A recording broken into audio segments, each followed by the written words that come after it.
খ্রিস্টানকে আমার সামনে বসিয়ে দেবো, ঘন্টার পর ঘন্টা আল্লাহ চাইলে খ্রিস্টানের মগজ ধোলাই করে ছেড়ে দেবো, তবে আমার শর্ত হলো একটা, আমার মতে তাকে ফিরতে হবে। ভাউ ভক্তি রাজি নই। মুসলমান, আমি আপনার কাছে বক্তব্য রাখছি। এখন আমি যদি কন্ট্যাক্ট করি মুসলমান, তোমার কাছে বক্তব্য রাখবো, তোমার কাছে বক্তব্য রাখবো, তবে আমার শর্ত হলো তোমাকে মেনে নিতে হবে, তাহলে আমি বক্তব্য রাখবো, নাহলে রাখবো না। ভাইরা আমার, আমি তো একথা অনেক জায়গায় বলি, এক পয়সা লাগবে না, ফ্রি ওয়াজ করব। যদি সারা বছর ফ্রি ওয়াজ করতে হয় তাও করব, তবে আমার একটাই মাত্র দাবি, ওয়াজ আমি ফ্রি করে দেবো। যত লোকে আমার ওয়াজ শুনবে প্রত্যেকটা মানুষকে তারপর দিন থেকে চরিত্র সংশোধন করে ফেলতে হবে। একটা পয়সা লাগবে না, বিনা পয়সায় যত জায়গায় যাওয়ার দরকার গাটির পয়সায় ওয়াজ করে আসবো, তবে শর্ত হলো একটাই, তোমাকে আমার ওয়াজ মেনে গুনে চলতে হবে। হুজুর ওতে নিকো এমনি, হুজুর তুমি খাটতেছো, তোমার জনের দাম দিচ্ছিলে, চল যাও, আমরা তো করার কামাই ধনাত্তা পরে ধনমান। এ তো মুসলমানের চরিত্র।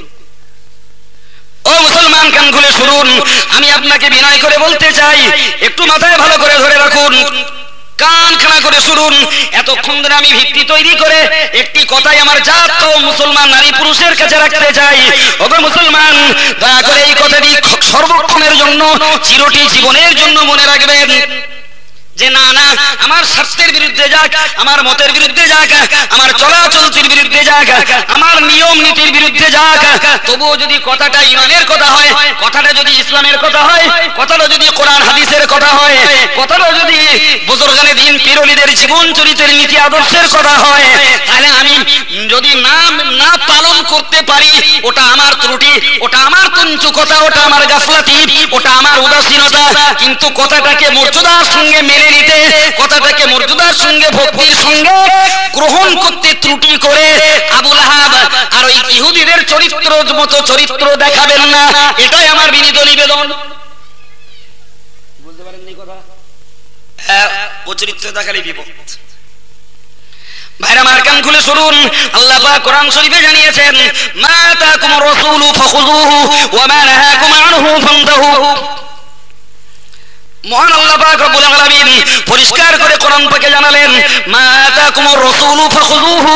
ওগো দুনিয়ার ইমানদার মুসলমান, আমি আল্লাহ তোমাদেরকে বলছি, আমার রাসূল যা কিছুই তোমাদেরকে দিয়েছেন, আমার রাসূল যা কিছু তোমাদেরকে দিয়েছেন, ফাখুযুহু, ওইগুলোকে তোমরা সাদরে গ্রহণ করো, খুশির সঙ্গে মেনে নাও।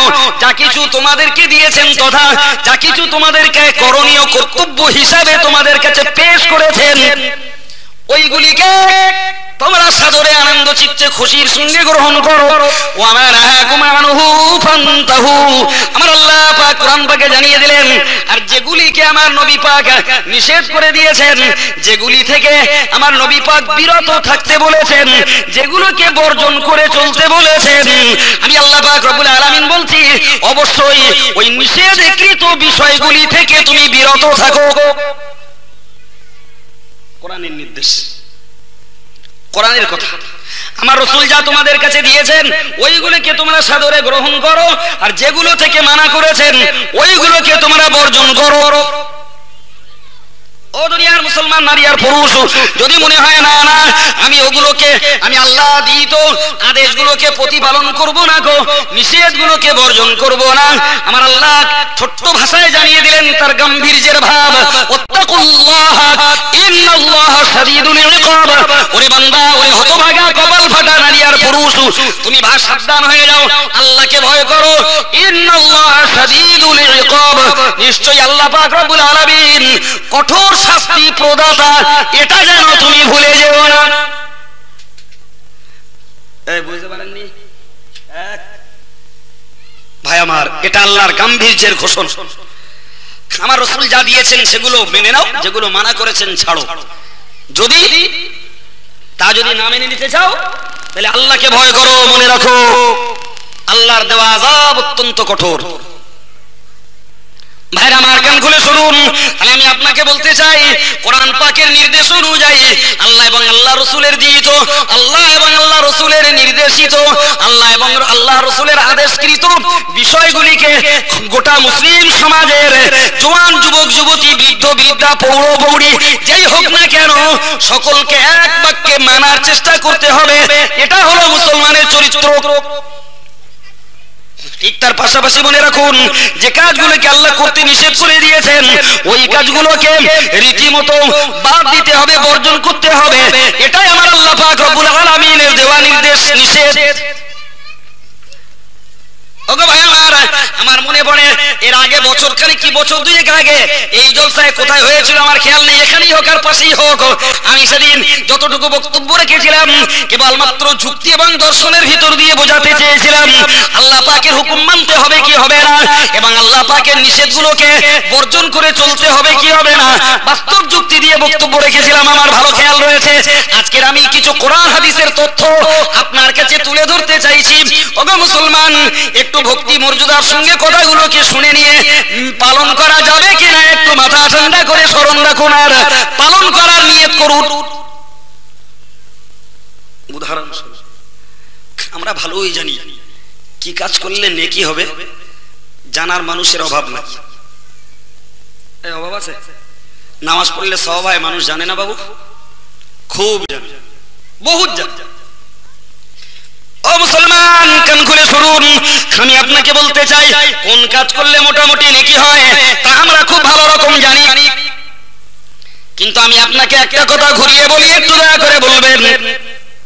আমি নেকির কাজ করব, ধরে নিন না কেন এতিমকে যত্ন করলে, এতিমকে পোশাক পরিচ্ছদ পরতে দিলে, এতিমকে যদি মাথায় হাত বুলানো হয় নিঃসন্দেহে বহুত নেকি পাওয়া যাবে। এমনকি রাসূলুল্লাহ হাদিস শরীফে জানিয়েছেন কোন বাপ হারা সন্তানের মাথায় যদি, বাপ হারা নাবালেগ ছেলের মাথায়, মেয়ের মাথায় যদি স্নেহের হাত কেউ বুলিয়ে দেয়, ওই হাতের তলে, ওই হাতের নিচে যত পশম পড়বে, যত লোম পড়বে, ততটা নেকি আল্লাহ পাক ওই বান্দাকে দান করবে। বলুন সুবহানাল্লাহ। রাসূলুল্লাহ হাদিস শরীফে বলেছেন আনা ওয়া কাফিলুল ইয়াতামা, আনা ওয়া কাফিলুল ইয়াতামা কাল কাহাতাইনি ফিল জান্নাতি।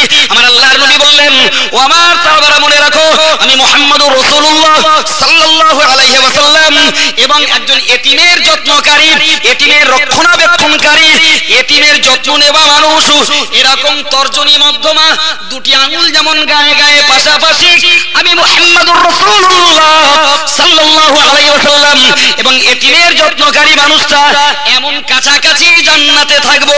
জোরে বলুন সুবহানাল্লাহ। তাহলে এতিমের যত্ন করলে লাভ না লস? যে 16 আনাই লাভ নিঃসন্দেহে। ওগো মুসলমান, এখন একটু দয়া করে বলবেন, ওই এতিমকে যত্ন করব, পরের কাছ থেকে মাল কেড়ে নিয়ে, এতিমকে যত্ন করব আর একজনের কাছ থেকে মাল ছিনতাই করে, এতিমকে যত্ন করব পরের জমি জবরদখল করে, এতিমকে যত্ন করব পরকে ফাঁকি মেরে টাকা রোজগার করে, এতিমকে যত্ন করব মিথ্যা কথা বলে রোজগার করে, এতিমকে যত্ন করব আমি বোনের হকটাকে নষ্ট করে, এতিমের যত্ন করব, এতিমের মাথায় হাত বুলাবো। আপনাকে এই ফতোয়াটা দিতে হবে, কেনা চেঁচিয়ে বললেন লাভ। এবার একটু বলুন, এতিমের যত্নটা লাভ হবে না লস? ভালোই শিখেছেন তো, এ কথা চেঁচিয়ে ভালোই বলতে পারেন, কিন্তু নির্লজ্জ মুসলিম জাতিকে লক্ষ্য করে দেখুন, এদের হারাম হালালের বাদ বিচারটুকু নাই। ধর্মের বেলায় ধর্ম করে আর অধর্মের কাজ করতেও এক বিন্দু লজ্জা বেদের লাগে না। ঠিক বলছি না ভুল বলছি? এই তো মুসলমান আজকের উপলব্ধি করবার কথা। এখানটায় মুসলমান বসে গেছে, বহুত জওয়ান যুবক ছেলেরা বসে গেছে, যারা রীতিমতো শুনবার জন্য রীতিমতো বসে গেছে। এটা খুশির খবর, আনন্দের খবর, মধুর খবর, মজার খবর। কিন্তু দেখতে পাওয়া যাবে কালকের যদি স্টেশনে অর্থাৎ ধান্যগড়িয়া বাজারে যদি যাত্রা হয়, ভিডিও হয়, গান যদি হয়, এ পাড়ায় যদি ভিডিও হয়, তাদেরই আবার একটা গোষ্ঠী রীতিমতো সেখানটায় ছাউনি লাগবে না, পাতনি লাগবে না, পাচার প্যান্ডার ধুলোটা ঝেড়ে নিয়ে সেখানেই বসে যাবে, আবার একবার উঠবার সময় ধুলো ঝাড়বে। ঠিক বলছে না ভুল বলছি? এটাই তো মুসলমানের যুব সমাজের চরিত্র। তিতো লাগা শুরু হয়ে গেল, বলতে শুরু করলো কাইয়ুমা খারাপ ওর পাপ, দুটোই তেতো।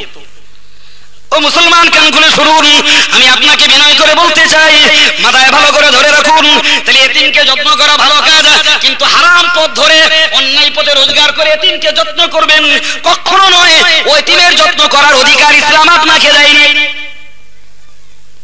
ও মুসলমান, আমি আপনাকে বিনয় করে বলতে চাই, উদাহরণস্বরূপ ধরে নিন না, আমি প্রসঙ্গত আর একটা কথা বলি, একটু মাথায় ভালো করে ধরুন। মনে করুন জলসা দেব, এই জলসা দেব ধরে নিন। এখন আজকের রাস্তাঘাটে জলসা হচ্ছে, এরকম কত জলসা হয়। এখন জলসা দেওয়ার জন্য আমি রোডের উপরে দাঁড়িয়ে দাঁড়িয়ে যা রাস্তা দিয়ে যত গাড়ি যাবে সমস্ত গাড়িগুলোকে ধরে জবরদস্তি করে টাকা আদায় করব, চাঁদা আদায় করব। এখন হিন্দু আর মুসলমান দেখবো না, খ্রিস্টান আর কাওয়ার জৈন কাউকে দেখবো না, আমার চাঁদা দরকার, চাঁদা তুলে আমি জলসা দেব। জলসা দেওয়া নেকির কাজ, জলসা দেওয়া ভালো কাজ, সওয়াবের কাজ। কিন্তু হারাম হালাল বাদ বিচার না করে যদি আমি ওই পয়সা রোজগার করে জলসা দিই, এ পয়সা দিয়ে জলসা দিলে সওয়াব হবে না গুনাহ হবে? গুনাহ হবে। ও মুসলমান, এটাও তো মুসলমানের সমাজের ছেলেরা রয়েছে যাদেরকে হয়তো এখানকার ছেলেরা ভালো থাকতে পারে, কিন্তু দেখতে পাওয়া যাবে এমন বহু মুসলমান সমাজ রয়েছে যারা ওয়াজ দিতে যে কোরআন হাদিসের বাণী প্রচার করবে, অথচ তার জন্য অন্যের কাছ থেকে সাহায্য নিচ্ছে। শুধু তাই নয়, সে সাহায্য শুধু খুশির নয়, বরং রীতিমতো জবরদস্তি করে চাঁদা আদায় করে ধর্মের কাজ করা হচ্ছে। ও তো প্রকৃত ধর্মের কাজ নয়, ও তো ধর্মের নামেও ধর্মের কাজ। কথা ঠিক না ভুল? ঠিক। ওগো মুসলমান, আমি আপনাকে বিনয় করে বলতে চাই, ভালো করে উপলব্ধি করুন। একজন মানুষ সুদ খায়, সুদখোর, সে বেটা সুদ খায়, এখনো সুদখোর। ওর বাপের নামে সবের ফেনি দেবে বলে হাফেজ সাহেব দিয়ে খতম দিয়েছে।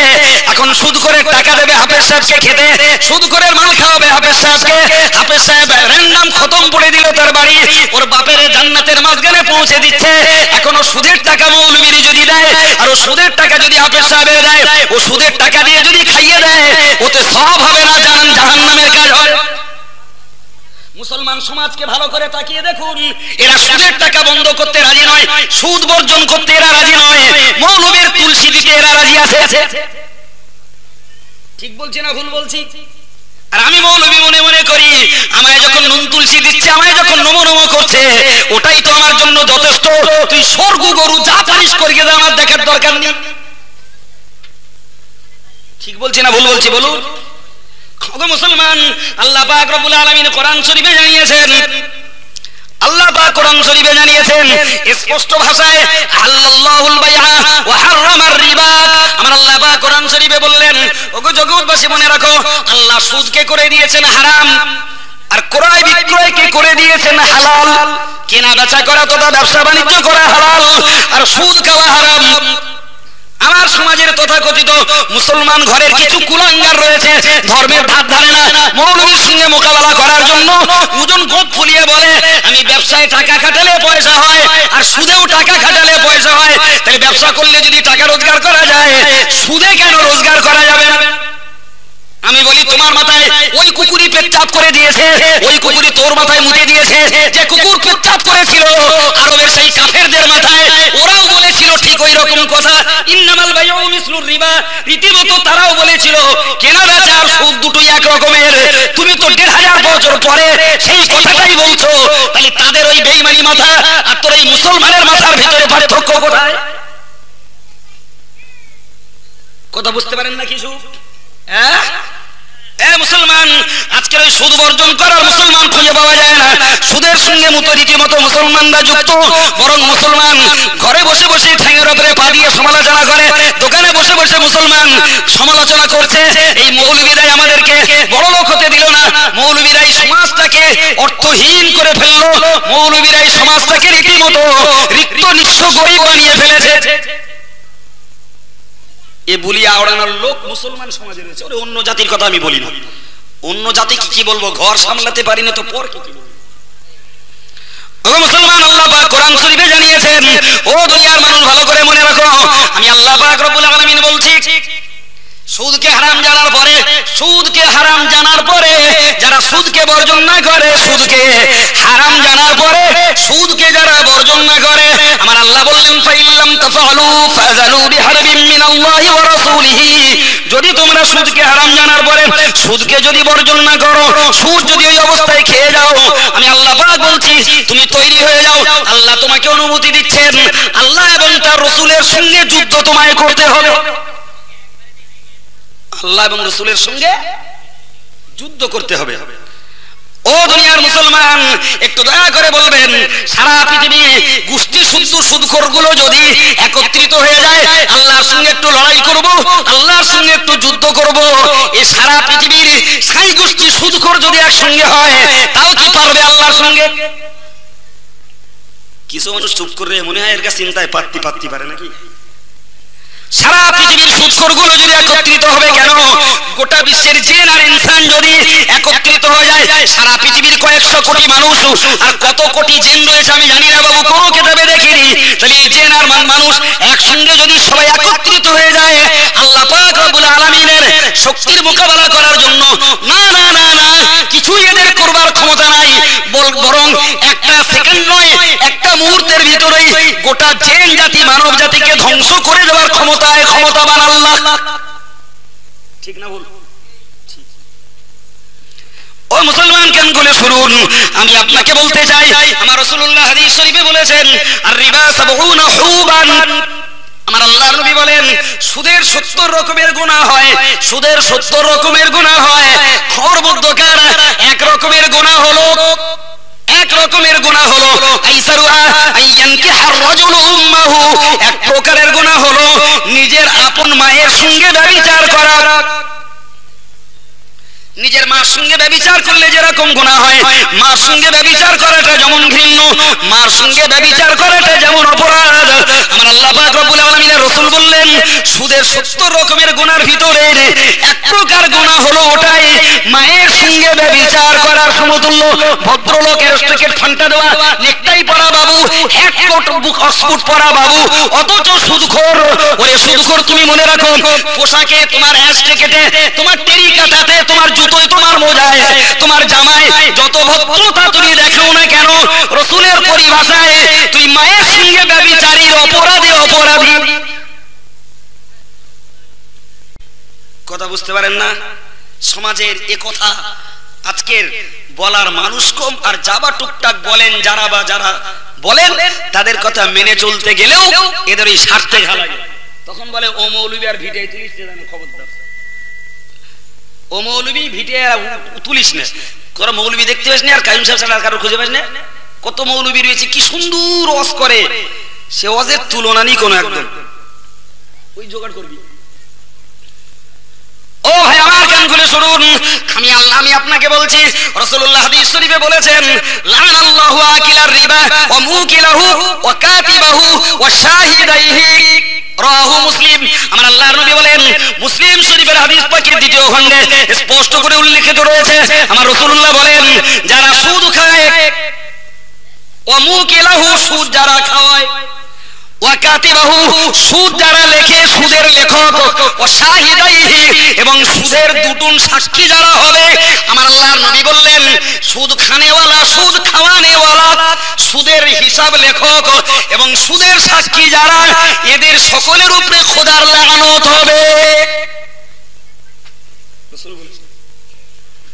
ও মুসলমান, আমি আপনাকে আয়াত পাকের ভিত্তি গোড়ায় শুনিয়ে দিয়েছি। ও দুনিয়ার মানুষেরা, আমি আল্লাহ পাক তোমাদেরকে বলছি, আমার রাসূল যা কিছু করণীয় কর্তব্যের জন্য তোমাদেরকে দিয়েছেন, ওগুলোকে তোমরা সাদরে গ্রহণ করো, আর যেগুলোকে দিয়েছেন বর্জন করার জন্য, অর্থাৎ যেগুলোকে বর্জন করতে আদেশ দিয়েছেন, আমি আল্লাহ পাক বলছি ওগুলোকে বর্জন করে চলো। আমার মুসলমান, আমি আপনাকে বলতে যাই, করণীয় কর্তব্যের কাজ তবু করার কিছু মানুষ রয়েছে সমাজে। নামাজ পড়া বলুন, রোজা রাখা বলুন, মাথায় টুপি দেওয়া বলুন, দাড়ি রাখা বলুন, জিকির আজকার বলুন, পেশাব পায়খানা খাওয়া শোয়ার দোয়ার কথা বলুন, এসব পড়ার লোক তো অনেক খুঁজে পাওয়া যাবে, কিন্তু না না না, আল্লাহ পাক যেগুলোকে নিষেধ করেছেন, ওই নিষেধ থেকে বেঁচে চলার মানুষের সংখ্যা তো বড়ই কম। কম না বাবু? হ্যাঁ ভাই, তো হারামি করে আর অন্যায় করে ধম্ম করলে হবে? তো ধম্ম হবে?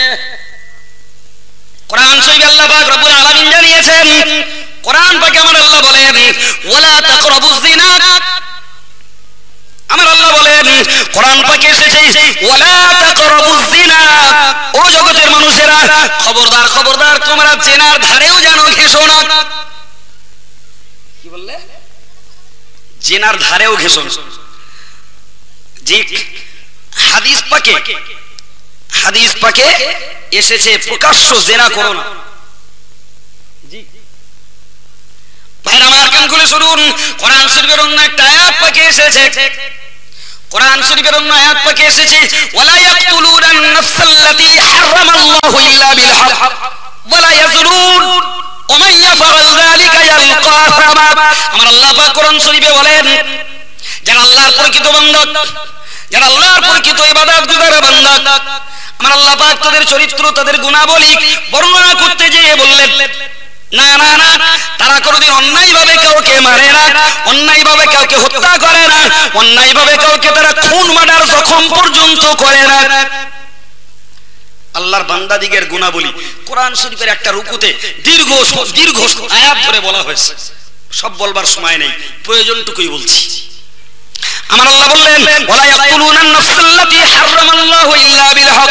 আমার আল্লাহ পরিষ্কার করে বললেন, যারা আল্লাহর প্রকৃত বান্দা তারা না না কোনোদিন অন্যায় ভাবে কোনো মানুষকে হত্যা করে না, মার্ডার করে না, খুন করে না, জখম তারা করে না। ওয়ালা ইয়াজনুন, না না না, যারা আল্লাহর প্রকৃত বান্দা বান্দি জীবনেও তারা কোনোদিন ব্যভিচার করে না। পবিত্র মানুষ যারা, আল্লাহর পবিত্র বান্দা বান্দি যারা, তারা কোনোদিন ব্যভিচারের ধারে যায় না। কোরআন পাক বলছে, আল্লাহ কোরআন শরীফে বললেন তোমরা জেনার ধারেও যেও না, আর পরেই বললেন যারা আল্লাহর প্রকৃত বান্দা তারা জেনার ধারে যায়ও না। জোরে বলুন সুবহানাল্লাহ। তাহলে আল্লাহ পাক বুঝিয়ে দিলেন যে আমার এই নিষেধকে আমার মনোনীত বান্দা বান্দি যারা তারা মেনে চলে। কথা বুঝে আসছে না? তারা মেনে চলে, এটাই খুশির খবর। ভাইরা আমার কান খুলে শুনুন, গভীরভাবে বুঝুন। আমি আপনাকে বিনীত নিবেদন করে বলতে চাই, ভুল আমায় বুঝবেন না, বিস্তারিত বলবার অবকাশ আমি নেব না, আমি সংক্ষিপ্ত পরিসরে এই কথাটাই শুধুমাত্র বলি। তাহলে জেনার কাছে যাওয়া হারাম, আর যারা আল্লাহর প্রকৃত বান্দা বান্দি তারা জেনার কাছে যায়ও না, ঘেঁষেও না, আল্লাহ বলে দিলেন। কিন্তু সত্য সত্যি যদি জেনা করে, কোরআনের ফর্মুলা, কোরআন কি বলছে?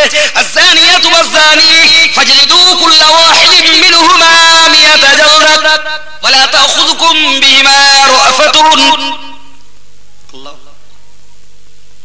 ভাইরা আমার, আল্লাহ পাক রব্বুল আলামিন কোরআন পাকে ব্যক্ত করে দিয়েছেন, আয-যানিয়াতু ওয়াজ-যানি, ব্যভিচারী পুরুষ এবং ব্যভিচারিণী মহিলা, ব্যভিচারী পুরুষ এবং ব্যভিচারিণী মহিলা, ব্যভিচারী পুরুষ এবং ব্যভিচারিণী মহিলা।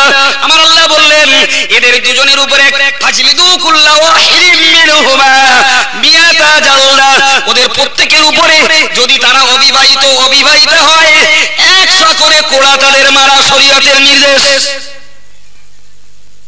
কি ফতোয়া বাবু? এই ফতোয়াটা কি কি শুনছেন? 100 কোড়া। হ্যাঁ, তুই তো যা বলছে অশোনা লোকে বলছে, যারা কম শোনে তারা এমনি কম শুনতেছে, সেদিন বলতেও পারতেছ না। একটু মন দিয়ে শোন না বাবা কথাগুলো বাংলায় তো বলছি, আরবি কিতাব থেকে বর্ণনা করে একটু মাথায় রাখলে তো লাভ হবে। জি কি বললেন আল্লাহ? আমি আবার বলি, জেনার ধারেও তোমরা যেও না, কোরআনের নির্দেশ। পরে আল্লাহ বললেন যারা আল্লাহর প্রকৃত বান্দা বান্দি তারা জেনার ধারে কোনোদিন ঘেঁষে না। জি, আর যদি বাই ঘেঁষে যায় কি হবে? আমার আল্লাহ পাক রব্বুল আলামিন কোরআন পাকে জানিয়ে দিলেন, আমি আল্লাহ পাক বলছি আয-যানিয়াতু ওয়াজ-যানি ফাজলিদু কুল্লা ওয়াহিদিন মিনহুমা মিয়াতা জালদা, ব্যভিচারী পুরুষ এবং ব্যভিচারিণী মহিলা যারা ব্যভিচার করে, আমি আল্লাহ পাক রব্বুল আলামিন পরিষ্কার করে বলছি এরা যদি অবিবাহিত হয় তাহলে এদের গায়ে 100টা করে কোড়া মারা হবে। 100 কোড়া মানে চামড়ার চাবুক খালি গায়ে মারা হবে 100 বার। পিঠ থাকবে কিছু? কথা বলেন, কিচ্ছু থাকবে না। 100টা মারতে হবে না, তার আগে চিৎপাত হবে। চামড়ার চাবুক যদি, ওরে চামড়ার চাবুক তো দূরের কথা, কাঁচা কুঞ্চি নিয়ে 100 বার যদি ছাপটানি হয় না, তেমনি বাবার নাম ভুলে যাবে, জম্মেও আর কাজ করতে যাবে না, কাঁচা কুঞ্চি দরকার। আর আল্লাহ বললেন 100 চামড়ার চাবুক। শুধু তাই নয়, ভালো করে মনে রেখে দিন, আমি আপনাকে বলতে চাই, যদিও কোরআন থেকে সরাসরি ও হুকুমটা দেওয়া নাই, কিন্তু হাদিস শরীফে এসেছে, তাফসীরকারেরা লিখেছেন, যদি ব্যভিচার করে বিবাহিত পুরুষ, ব্যভিচারিণী যদি হয় বিবাহিতা নারী, ইসলামের নির্দেশ হলো গর্ত খুঁড়ে কোমর পর্যন্ত পুঁতে ফেলো, কোমর পর্যন্ত পুঁতে ফেলে ওইভাবে পাথর মারতে থাকো, তার মুখে লাগুক, পিঠে লাগুক, মাথায় লাগুক, এমনি করে পাথর মারতে থাকো যতক্ষণ পর্যন্ত না মরবে, ততক্ষণ পর্যন্ত ওই পাথর মারতে মারতে মেরে ফেলাই হলো বিবাহিত আর বিবাহিতা, ব্যভিচারী আর ব্যভিচারিণীর শাস্তি। বোঝা গেছে কথা? এরা মনে মনে করছে ওসব কবে হবে তাই, আর ভারতবর্ষে তো সব কেস নেই, জি মরে গেলে যা হবে তা দেখা যাবে। ভাইরা আমার কানগুলো শুনুন, বড় দুঃখের সঙ্গে বলতে হয়, বড় দুঃখের সঙ্গে বলতে হয়, এমনি এমনি এই ব্যভিচার আজকের সমাজে রন্ধ্রে রন্ধ্রে প্রবেশ করেছে। আগে আমরা ছোটবেলায় দেখতাম যদি জেনা ব্যভিচারের বিনিময়ে একটা জারজ সন্তানের যদি সূচনা তৈরি হতো, রীতিমতো বিচারালয়ে যে ধরা পড়তো না, হ্যাঁ তাদের কি করা হতো বলুন দিন? আমি দেখি যে ছেলেবেলায় হয় বা এই মাথা নেড়া করে একটুখানি আলকাদরা দে ঘুরুতো গ্রামে, কেডাডা অমুকের সঙ্গে ইন্টু মিন্টু করে সেই মালেই সারা গ্রাম ঘোরাতো। আমি নিজে চোখে দেখেছি। ব্যভিচার করলে রীতিমতো পেছনে ঢোল পেটা হতো, টিন বাজাতো, সব লোক জেনে যেত, মানে ওরে বেঁচিয়ে রেখেও একেবারে মরার থেকেও বেশি শাস্তি দিত। আজকে আর ওসব কেস আছে? কেডাকে শাস্তি দেয় ভাই? মোড়ল কেডা আর গাড়ল কেডা সব তো এক সমান। আরে আজকের রীতিমতো ফ্যামিলি প্ল্যানিং আর বার্থ কন্ট্রোলের ওষুধ বার করে দিয়ে গোটা সমাজে জেনার ব্যভিচারকে ব্যাপকভাবে ছড়িয়ে দেওয়া হয়েছে। এর জন্য তথাকথিত সভ্য সমাজের বৈজ্ঞানিক প্রক্রিয়ার ওষুধ এক নম্বরের দায়ী। একদিকে দেখানো হয় রীতিমতো জেনা ব্যভিচার রীতিমতো সামাজিক একটি অপরাধ, অপরদিকে বেশ্যখানা লাইসেন্স করেও চলে এ ভারতবর্ষে। এই চলে না হ্যাঁ? যাদেরকে দেখতে পাওয়া যায় লোকের সামনে হুড়ো তালা দিয়ে চলে যায়, রাত 12টা 1টার পরে দেখলে তাদেরকেই পাওয়া যায়। কখনো বা টাকা নিয়ে বাড়ি যায়, কখনো বা অন্য কিছু উপলাভ করে বাড়ি চলে যায়, চোখের সামনে অ্যাভেলেবেল দেখা যায়। তারাই কি রক্ষক, তারাই জোরে বলবেন না একটু, ভয় লাগছে, আমি বলে দেবো মাইকে, যারাই রক্ষক তারাই ভক্ষক। এটাই তো হলো ভারতবর্ষ। ওগো মুসলমান কানগুলো শুনুন, আমি আপনাকে বলতে চাই, কেউ বা স্বভাবে করে, কেউ বা অভাবে করে। কিছু মানুষকে দেখতে পাওয়া যায়, ভুলামায় বুঝবেন না, মাথা ঠান্ডা করে মনে রেখে দিন, পয়সা রোজগারের ধান্দায় এরকম হারাম কাজে যুক্ত হয়ে যায়। এরকম মুসলমান ঘরেও রয়েছে। খুব বাজে কথা বলছি নাকি? লজ্জা লাগছে নাকি শুনতে? খুব কামাই ধনবার সময় লজ্জা লাগে না? শুনলে লজ্জা লাগে খুব। মুসলমান ভালো করে মনে রাখুন, মুসলমান সমাজে এরকম দুশ্চিত্রাবতী রয়েছে যারা পয়সা রোজগারের ধান্দায় পেটের ক্ষুধার জ্বালা নিবারণের জন্য এমনি করে যৌন ব্যবসা করে যারা জীবন ধারণ করে, যৌন ব্যবসা করে তারা রীতিমতো পয়সা রোজগার করে খেতে চায়, পড়তে চায়, আরাম আয়েশ বিলাসিতা, তাদের যত রকমের যা কিছুই সব ওই হারাম পথে রোজগার করা পয়সার বিনিময়ে চলে। মুসলমান ভালো করে বুঝবেন। বেয়াদবি ক্ষমা করুন, আমি হয়তো বলে ফেলছি, কিন্তু অত্যন্ত দুঃখ এবং ক্ষোভের সঙ্গে বলছি, এমন বাপ রয়েছে মেয়ে অপকর্ম করে এনে দেয়, বাপ বাড়ি বসে খায়। এমন সংসার রয়েছে মেয়ের অপকর্মের টাকায় গোটা সংসারটা চলে। এরকম সমাজে অভাব নাই। অথচ মুসলিম শরীফের হাদিস পাকে আছে, আমার রাসূলুল্লাহ স্পষ্ট তার হাদিস শরীফে বলেছেন, কাসবুল বাগী হারামুন। আমার আল্লাহর নবী বলেন, ব্যভিচার করে যে পয়সা রোজগার করা হয়, কাটটা হারাম। ওমাল খাওয়া যেমন হারাম, ওমালের বিনিময়ে আপনি যে কাজ করুন না কেন সত্য হারামে পর্যবসিত হবে। কথা বুঝতে পারেন না? জি ভাইরা আমার, আমি সাবধান করতে চাই। হয়তোবা আমার এই মজলিসে যারা শ্রোতা ভাইরা বাবাজিরা রয়েছেন, আলহামদুলিল্লাহ, এরা হয়তো ভালো থাকতে পারেন, আল্লাহ শুকরিয়া সেটা। কিন্তু আমি এটা বিশ্বাস করি না যে আমার মাইকের আওয়াজ যতদূর পর্যন্ত পৌঁছাচ্ছে এই সারাউন্ডের সবাই যে সাধু আর ভালো, এ কথা আমি আব্দুল কাইয়ুম দুধে ধুয়ে দিলেও বিশ্বাস করব না। যেহেতু আমি জঙ্গলে বাস করি না, বাস করি সমাজে, দেখি নারী পুরুষের অবাধ আনাগোনা, দেখি জোয়ান যুবতীদের বিনা বাধার খেল।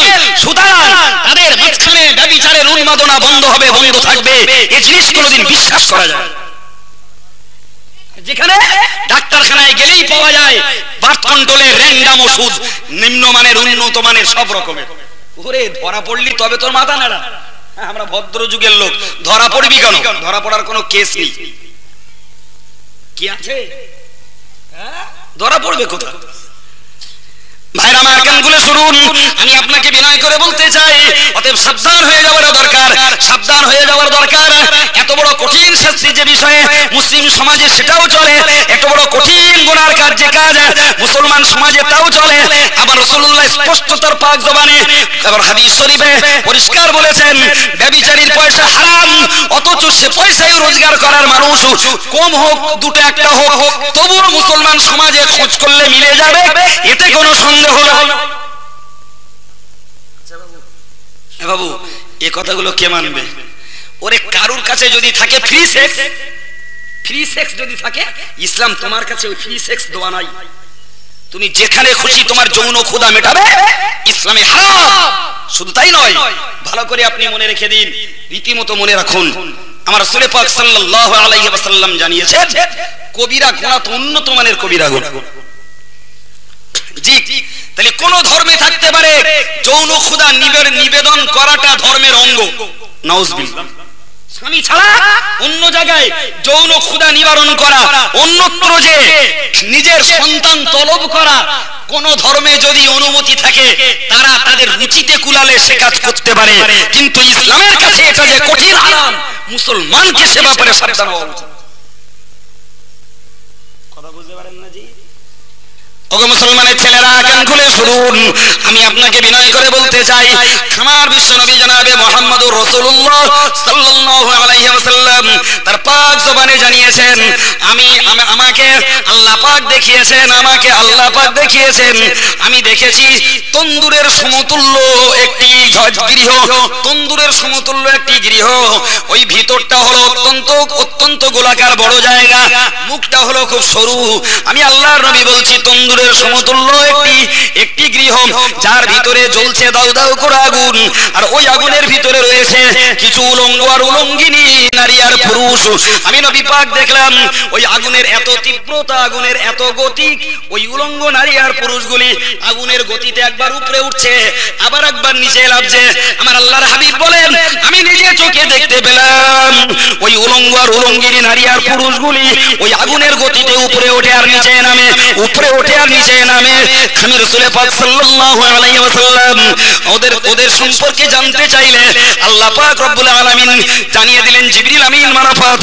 ও জিবরিল আমিন বললেন, ইয়া রাসূলুল্লাহ, ইয়া হাবিবাল্লাহ, হুজুর, এরা আপনার উম্মতের ব্যভিচারী পুরুষ আর ব্যভিচারিণী মহিলার দল, যাদেরকে আল্লাহ পাক রব্বুল আলামিন এই উপযুক্ত শাস্তির ব্যবস্থা করে দিয়েছে।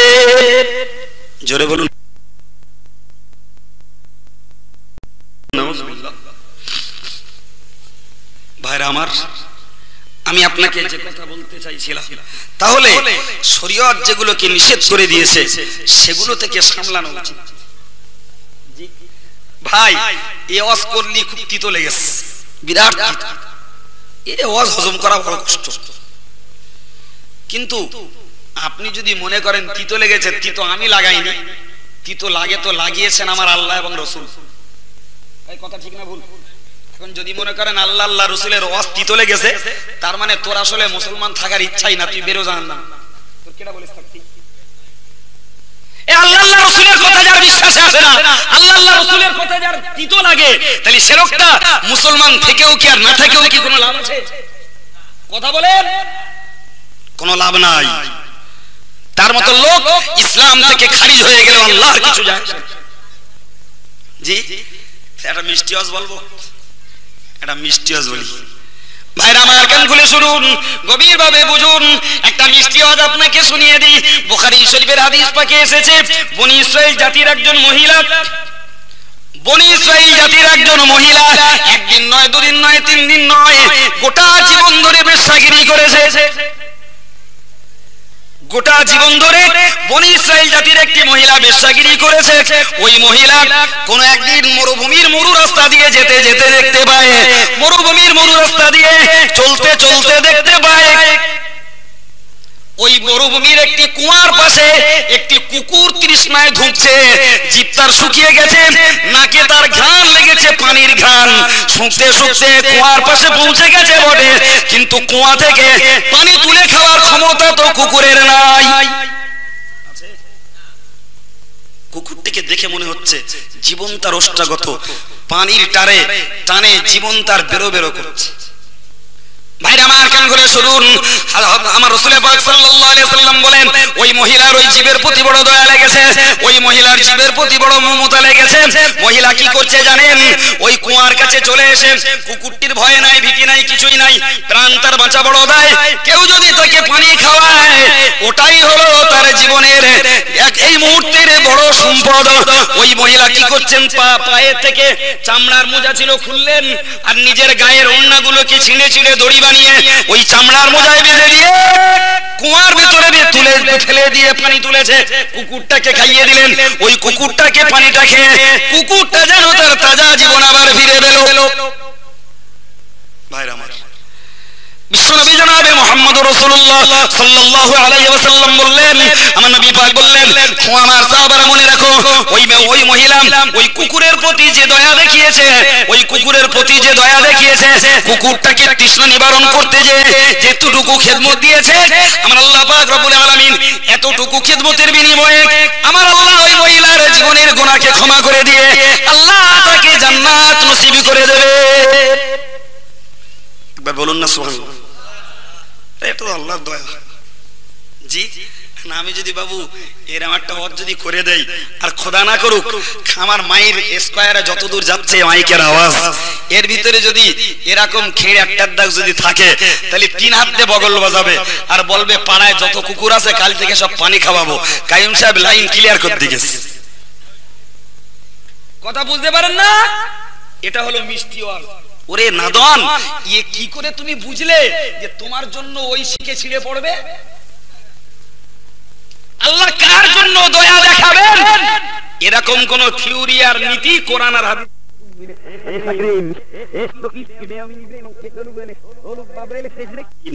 যারা নেক কাজ করে আল্লাহ তাদের প্রতি দয়া দেখান, এটাই আল্লাহর থিওরি। বাকি হারামি করবে, বদমাইশি করবে, ফেরবি কপালে যদি কিছু ভালো ফলে, ওটা দুনিয়ার কোন মৌলবি, কোন পীর, হাজি, গাজী, সুফি, দরবেশ যেই হোক, কারোর ক্ষমতা নেই বলবার যে নিশ্চিত এর প্রতি আল্লাহ পাক দয়া করবেন, কোনো সন্দেহ নাই। এরকম করে জোর গলায় জোর করে কেউ বলতে পারবেন না। আল্লাহ কার জন্য দয়া দেখাবেন সে আল্লাহ পাক রব্বুল আলামিন জানেন। অতএব যেটা আল্লাহর দয়ার কাঙ্গালের কাজ, আল্লাহর দয়ার ভিখারির কাজ, সেটা কোনদিনের তরেও ইচ্ছা করে বান্দা তোমার করার অনুমতি নেই, জায়েজ নয়, হারাম। কথা বুঝতে পারেননি? জি, অন্য কেউ যদি সারা গ্রামের কুকুর পানি খাইয়ে বেড়ায়, মাফ হয়ে যাবে, নেভার, কোনদিন তা নয়। কথা বুঝতে পারেননি বাবু?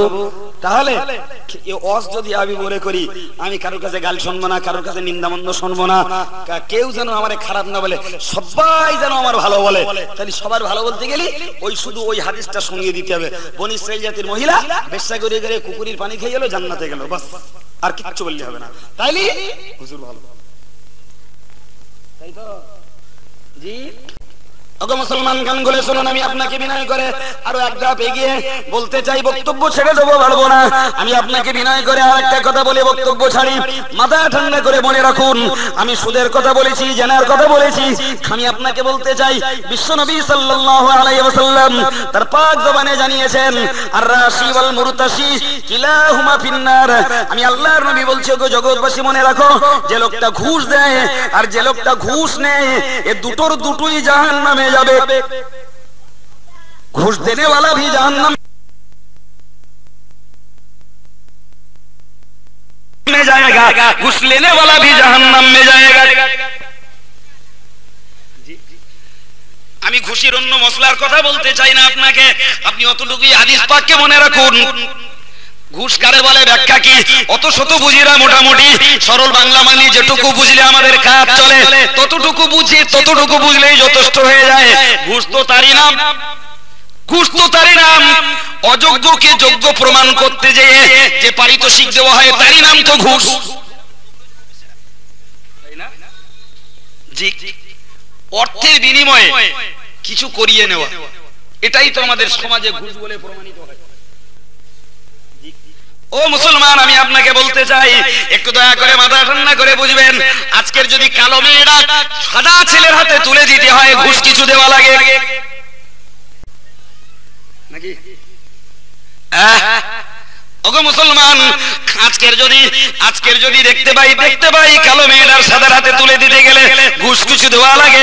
আবার দেখতে পাই রীতিমতো গরিবের মেয়েটাকে যদি বড় ঘরে বড় লোকের ঘরে তুলতে চাই গরিবের মেয়েটা, তাহলে তো কপাল ভালো। যদি ঘুষ খেতে না চায় তাহলে তো কপাল ভালো। ঘুষ যদি খেতে চায় তাহলে যত দেখতে ভালো হোক না কেন ওর কপালে বড় লোকের ঘর নাই। এই সমাজে দেখতে পাই, হয়তোবা একটা মেয়ে অরিজিনালি কালো আল্লাহ বানিয়েছে, জি হয়তোবা সে মেয়ের বাপ অগত্যা দায়ে পড়ে কিছু ঘুষ দিয়ে ফেলছে। আমি জায়েজ বলছি না, বলো ভুল বুঝবেন না, জায়েজ বলছি না। তবে আমার এতটুকু মনে হয়, যার মেয়ে অরিজিনালি কালো করেছেন আল্লাহ, আর সে যথারীতি চেষ্টা করেছে ভালোভাবে মানুষ করে কোরআন হাদিস শিক্ষা দিয়ে পর্দা পুশিদায় রেখে বিয়ে দেওয়ার চেষ্টা করতে যেও কিছু পণ দিতে হয়েছে, হয়তোবা ও আল্লাহর কাছে চাইলে মিনতি করলে হয়তো আল্লাহর কাছে ক্ষমা পায়। কিন্তু আমার একটু দয়া করে বলবেন, আমি অবাক হয়ে যাই, আজকের গোটা সমাজের চিত্র তৈরি হয়েছে, কালো মেয়ে হলে ঘুষ দিতে হবে নালে দিতে হবে না, অশিক্ষিত হলে ঘুষ দিতে হবে নালে দিতে হবে না।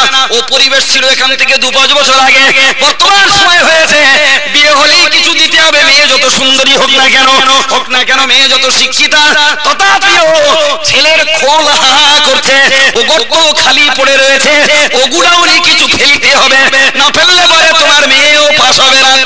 আর অটোমেটিক্যালি মেয়ে পরিষ্কার হোক, মেয়ে ভালো হোক, মেয়ে শিক্ষিতা হোক, তথাপিও মেয়ের বাপগুলো এত পরিমাণ এরা উদাসীন আর গাফেল তৈরি হয়েছে।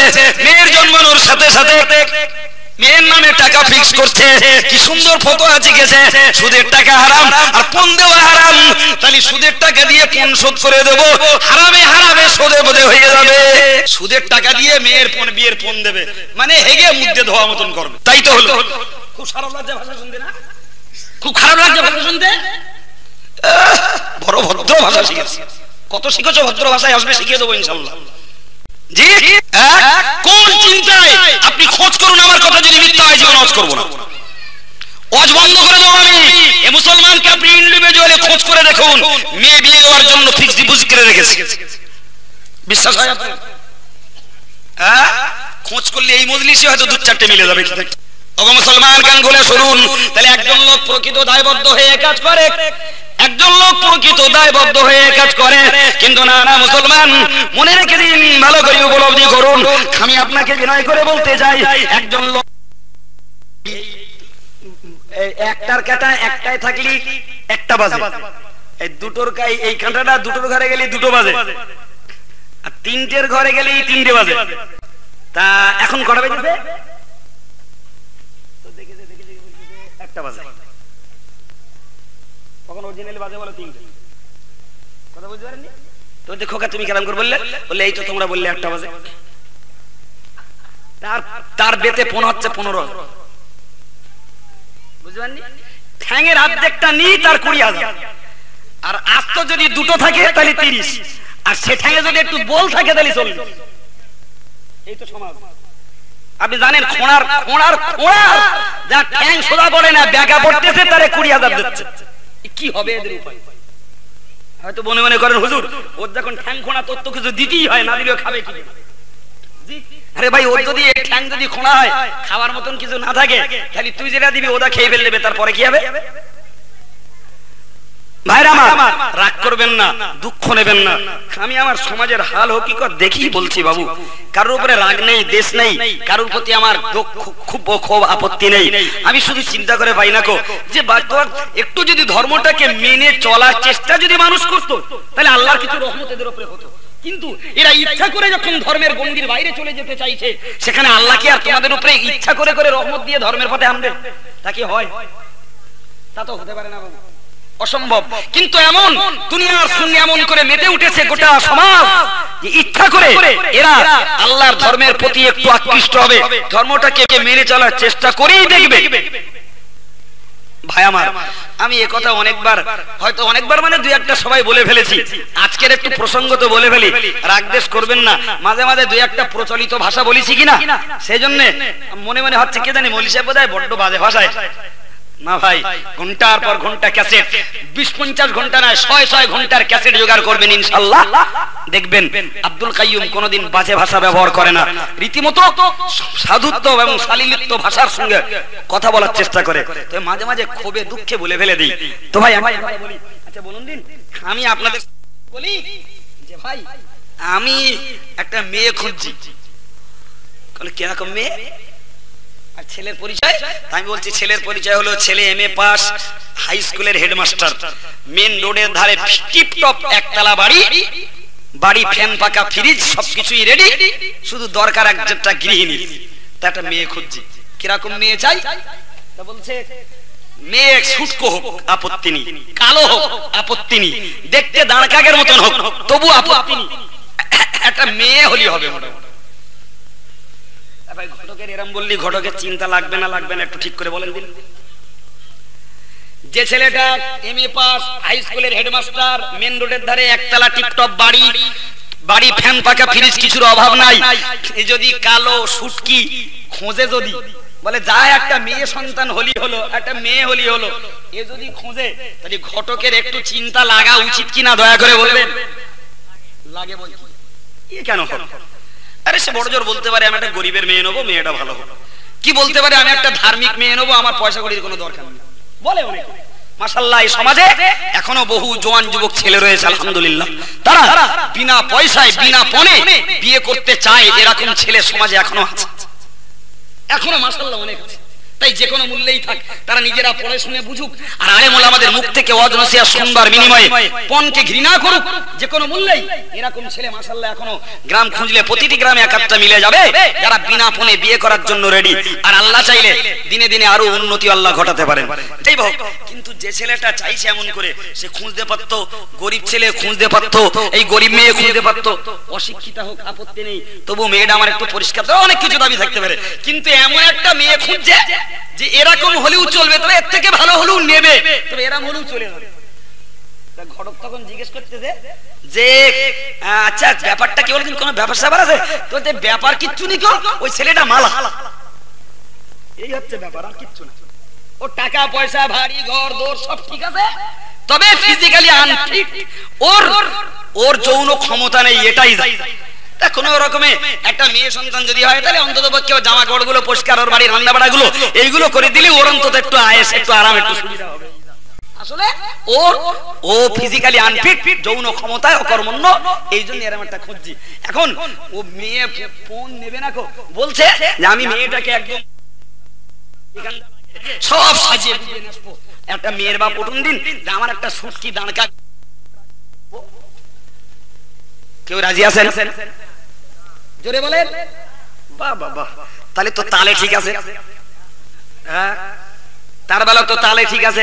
এখন যে ছেলেটাকে আজকের তার বাপ পণের জন্য বিয়ে দিচ্ছে, পণ নেওয়ার জন্য, তাহলে যৌন ক্ষমতা যদি না থাকে, দুনিয়ার কোন মেয়ের বাপ তার মেয়ে যত কালো হোক, যত সুটকি হোক, যত তার দেখতে কুৎসিত কদাকার যতই হোক না কেন, দুনিয়ার কোন মেয়ের বাপ কোন এমনি ফিজিক্যালি আনফিট, যৌন ক্ষমতা যার নাই, এমন ছেলেকে মেয়ে দিতে পয়সা দেওয়া তো দূরের কথা, পয়সা নিয়েও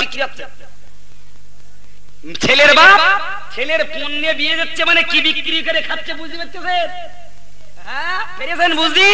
বুঝতে পারেন তা? একটু লজ্জা শরম হয়, তাই চিন্তা করে দেখবে যে ওই জিনিসটা অন্তত বিক্রি করে খাবো না আমরা বাপ মা, আর ওই বিক্রি করে খাবো। হায় রে চিচি লজ্জা, জাতির কলঙ্ক হলে। ওরে তোর কালো মেয়ে পছন্দ না হয়, তুই সাদা মেয়ে খোঁজ, কিন্তু এর তোর বুদ্ধি কে দিল? কালো মেয়ে 40,000 দিলি তোর ছেলের পরিয়ে দিবি?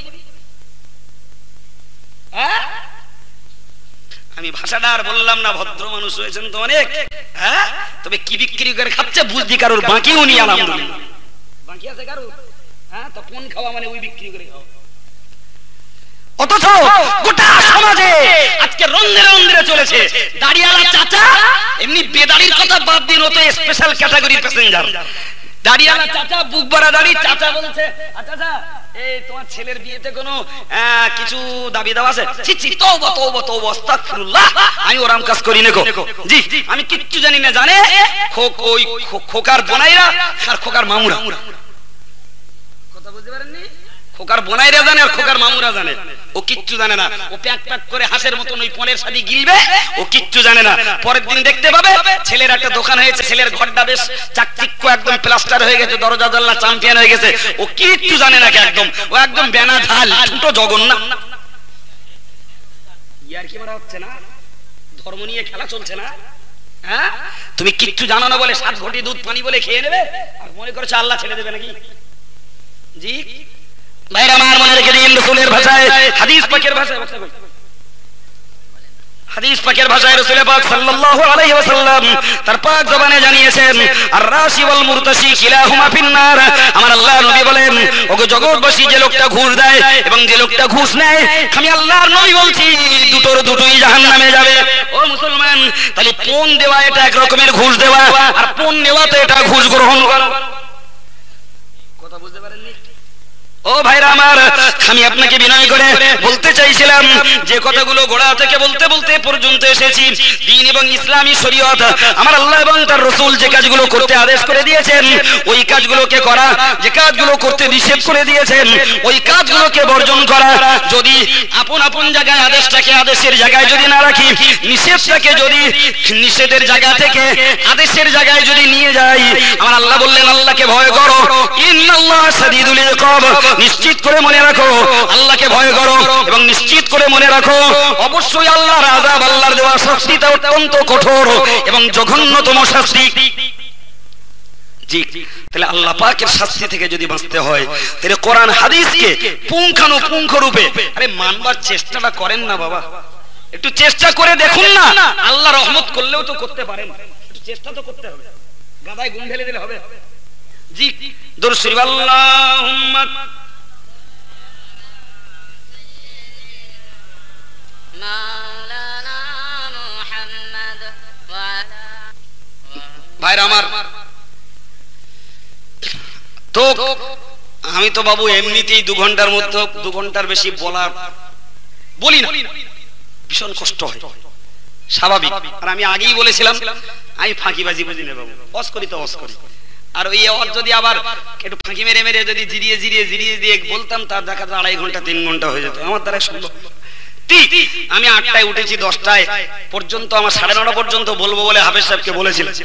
এখন তো দেখতে পাচ্ছি 10টার কাঁটা কাছাকাছি যাবো ভাব, আর 10টার কাঁটা বাজলে আমাকে তো যেতেও হবে, কোনো উপায়ও নাই। জি, তো আমি আপনার কাছে বিনীত নিবেদন করে বলতে চাইছিলাম যে বক্তব্য আমি এতক্ষণ ধরে আপনার কাছে রাখবার চেষ্টা করেছি, জি রাগ ক্ষোভ দুঃখ কেউ নেবেন না। যদি আমার বক্তৃতার আওতায় কোনো ভাই বাবাজি মা বোন পড়ে যান, আমাকে মাফ করুন। হয়তো আমার বলার ভেতরে ত্রুটি বিচ্যুতি থাকতে পারে, কথা পালনের ভেতরে হয়তো আমার কিছু ত্রুটি বিচ্যুতি হতে পারে, সেটা মাফ করুন। কিন্তু মূল বিষয়টাকে আপনি মাথায় রেখে দিয়ে যদি তওবা তিল্লা করে আল্লাহর কাছে গুনার মাফি চেয়ে যদি আল্লাহ পাক রব্বুল আলামিনের কাছে আপনি ক্ষমা ভিক্ষা চেয়ে জীবনটা শুধরানোর চেষ্টা করেন, তাহলে তো হবে এ ওয়াজ করার, এ ওয়াজ দেওয়ার বড় সার্থকতা। তা না হলে বিপদ হয়ে যাবে। ভাই এগুলো বড় বড় ব্যাধি, ছোট ব্যাধির কথা আর কি বলবো। আজকের ছোট ব্যাধি সমাজের প্রতিটি মানুষের ভিতরে কম বেশি বিদ্যমান। হিংসা বলুন, অহংকার বলুন, জেদ বলুন, পরশ্রী কাতরতা বলুন, লোভ বলুন, কাম ক্রোধ বলুন, এমনি করে গোটা সমাজে চগলখড়ি বলুন, সব গোটা সমাজে গিজগিজ করছে, গিজগিজ করছে গোটা সমাজে। ভাইরা আমার, তো আমি কটা কথা, কটা ব্যাধি, কটা কি সমাজকে বলবো যে আজকের সমাজ প্রত্যেকটা বিষয়ের ক্ষেত্রে এমন করে, প্রত্যেকটা বিষয়ের ক্ষেত্রে এমন করে ভুরি ভুরি ভাবে জর্জরিত হয়ে রয়েছে। আল্লাহ হেফাজত করুন, সকলেই একটু বলুন আল্লাহুম্মা আমিন। তবে হেফাজত বাবু এমনি এমনি তো হবে না, নিজের ইচ্ছাটা করতে হবে। তো ইচ্ছাটা তো নিজের করতে হবে। আরে আমার আল্লাহ পাক রব্বুল আলামিনের রাসূল হাদিস শরীফে পরিষ্কার করে জানিয়েছেন, হাদিস রাসূল বলেছেন আমাকে যখন রওজা শরীফে রাখা হবে প্রত্যেক মাসের সোমবার এবং শুক্রবারের দিবসে আমার উম্মতের আমলগুলোকে আমি রাসূলুল্লাহর দরবারে হাজির করা হবে। কথা বুঝতে পারছেন? আমার উম্মতের আমলগুলো আমি রাসূলুল্লাহর দরবারে হাজির করা হবে। যদি আমি দেখি আমার উম্মতের নেকির পাল্লাটা বেশি আছে, নেকির পাল্লাটা ভারী হয়েছে, তাহলে আমি আল্লাহ শুকরিয়া আদায় করি, আল্লাহ পাক রব্বুল আলামিনের দরবারে কৃতজ্ঞতা প্রকাশ করি। আর যদি দেখি যে আমার উম্মতের পাপের পাল্লাটা ভারী হয়েছে, তাহলে আমি আল্লাহ পাক রব্বুল আলামিনের দরবারে আমার উম্মত উম্মতানিদের জন্য ক্ষমা চাই। জোরে বলা যাবে না সুবহানাল্লাহ? আর একটু জোরে বলা যাবে না সুবহানাল্লাহ? গুনাহ করব আমি আর আপনি, আর আমার নবী পেনারে নবী পেয়ারা নবী মদিনা তৈয়বার সবুজ গম্বুজের নিচে শায়িত অবস্থাতে তিনি ক্ষমা চাইবেন আল্লাহ পাক রব্বুল আলামিনের দরবারে। এটা নিঃসন্দেহে আমাদের জন্য খুশির কারণ, আনন্দের কারণ। কিন্তু দুঃখ তখনই আমার নবী আমার জন্য ক্ষমা চাইছেন আর আমি আমার নিজের জন্য ক্ষমা চাইব না, তাহলে এর থেকেও চরম দুঃখের আর কি থাকতে পারে? এর থেকেও চরম দুঃখের আর কিছু নাই। ভাইরা আমার, যতক্ষণ পর্যন্ত আপনি আমি আমার আপনার নিজের গুনার জন্য আল্লাহর কাছে ক্ষমা না চাইব, ততক্ষণ আমার রাসূল পাক সাল্লাল্লাহু আলাইহি সাল্লামের ওই ক্ষমা চাওয়া আমার আপনার জন্য কার্যকর হবে না। সোজা সরল যুক্তি বুঝুন। গ্রামের কোন খুব ধনী মানুষ, মান সম্মানী মানুষ, তার কাছে একজন লোক যে বলছে, হুজুর করিম বলেছে আপনার 200 টাকা দিতে হবে করিমের। বলে আচ্ছা হবে। ফের একদিন যে বলছে, হুজুর করিম বলেছে আপনার 200 টাকা দিতে হবে, তো আচ্ছা হবে। আবার একদিন যে বলছে, হুজুর করিম 200 টাকা চেয়েছে, হুজুর বলছে আচ্ছা হবে।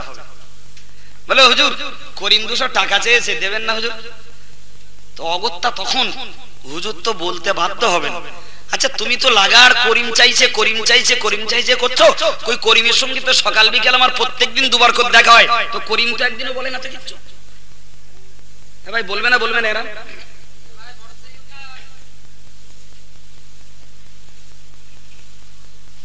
ভাইরা আমার কান খুলে শুনুন, আমি আপনাকে বিনয় করে বলতে চাই, আমার বিশ্ব নবী জনাবে মুহাম্মদুর রাসূলুল্লাহ সাল্লাল্লাহু আলাইহি ওয়াসাল্লাম ক্ষমা চাইছেন আমার আল্লাহ পাকের দরবারে। বান্দা তুমি মনে রাখো, রাসূল তোমার জন্য ক্ষমা চেয়ে চলেছেন অনবরত বলে, কিন্তু যতক্ষণ পর্যন্ত তুমি ক্ষমা না চাইবে রাসূলের ক্ষমা চাওয়াটা তোমার জন্য কার্যকর হবে না।